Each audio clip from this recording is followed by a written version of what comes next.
Après son discours de politique générale devant les députés, Sébastien Lecornu était donc aujourd'hui devant les sénateurs. Si la priorité est d'abord d'aller vers un budget, les dossiers de la décentralisation font eux aussi partie de la feuille de route, dont le projet d'autonomie de la Corse, que ces artisans dans l'île espèrent voir aboutir évidemment, mais l'exercice du chef du gouvernement demeure périlleux. Paul Salor.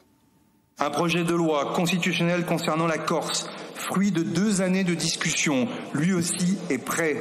Rien ne serait pire pour l'État que de renier sa parole. Là aussi, l'Assemblée nationale et le Sénat débattront et trancheront. La Corse, mentionnée dans le discours de politique générale de Sébastien Lecornu, le Premier ministre confirme l'engagement de l'État à faire aboutir le projet de statut d'autonomie, une phrase très peu significative pour François-Xavier Tchékouli. La phrase sur la Corse, j'ai envie de vous dire que c'est malheureusement pas une nouveauté avec les premiers ministres qui se succèdent.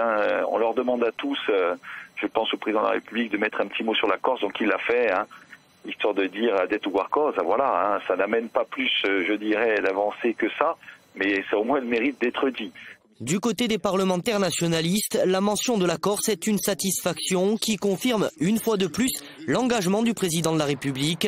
Reste l'inquiétude quant au calendrier. L'examen du projet de loi constitutionnelle au Sénat qui était prévu pour octobre a été reporté. Aucune nouvelle date d'examen n'est actée tant à la Chambre haute qu'à l'Assemblée nationale. S'aventurer à donner une date rapide avant la fin de l'année, cela semble assez impossible puisqu'il y a déjà d'autres sujets et que le budget a déjà pris du retard, donc les semaines du Sénat vont plutôt être occupées par le fait de faire ce nouveau budget.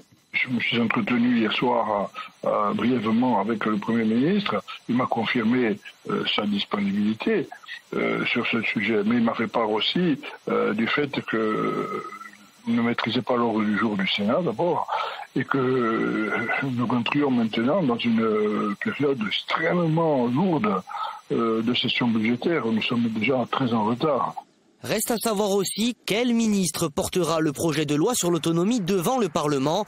Selon nos informations, Sébastien Lecornu pourrait bien reprendre lui-même en charge le dossier corse depuis Matignon, une hypothèse souhaitée par Gilles Simeoni.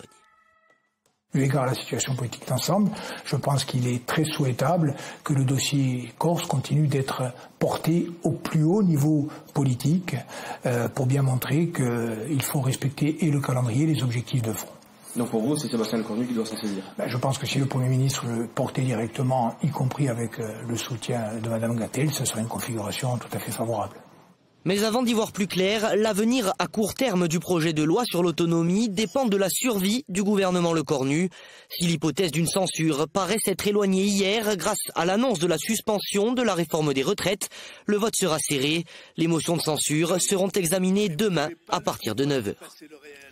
Après son discours